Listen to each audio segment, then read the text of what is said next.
A Russian missile strike killed at least one person and damaged buildings across the Ukrainian capital. Meanwhile, during the morning rush hour, 12 people have been injured in the attack. Moscow claims the strike was in retaliation for the use of Western missiles by Ukraine on a Russian chemical plant earlier this week. Our next report getting you the latest.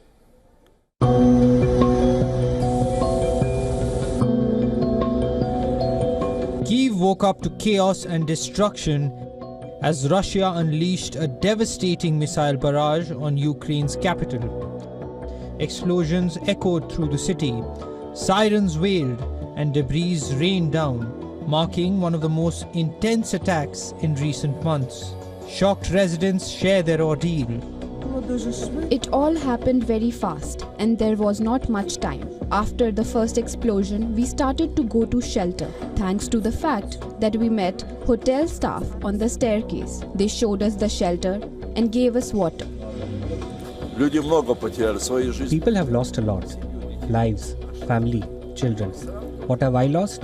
Just a restaurant. It's nothing. It's the little things in life. Someone died here, right? God, it's horrible. People lost their lives, and what did I lose? A restaurant. It'll recover or it won't. That's the way it is. You can't help it. That's life.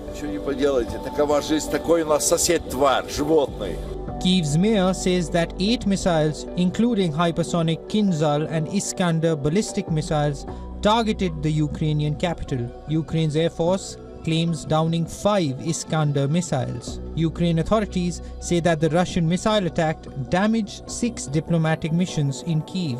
The attack caused widespread fires and devastation across at least 4 districts. Residential buildings, medical facilities, and schools suffered severe damage, leaving over 600 buildings without heat in freezing December temperatures. Moscow claims that the attack is in retaliation for alleged Western missile strikes on a Russian chemical plant. The deadly missile barrage comes a day after President Putin's challenge to the West, proposing a missile duel to showcase the capabilities of its latest Oreshnik missile. Putin, during his annual press conference, claimed that no Western air defense system can stop the missile. Let them name some object, let's say in Kyiv. Concentrate all the air defense and missile defense forces there, and we will hit it with Oreshnik and see what happens. We are ready for such an experiment. Is the other side ready? Ukraine's port city of Kherson also came under shelling from artillery and multiple rocket launchers. See the crater.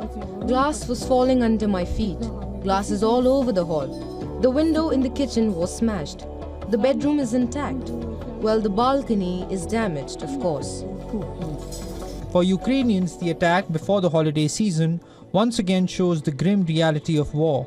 Kyiv has endured nearly 3 years of relentless aerial assaults, each more destructive than the last. Now hopes hinge on the calls for peace to end this brutal war. Bureau Report, WION World is One. In fact, we were earlier joined on the broadcast by Peter Kuznick, who is a professor of history and director of the Nuclear Studies Institute at American University. Take a look.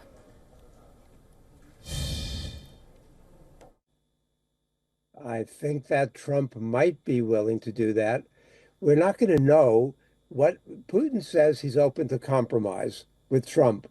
We don't know what that means. That's why it's so important to begin negotiations. Maybe Russia will settle for the territory it now controls rather than the entirety of those 4 regions that it says it's annexed.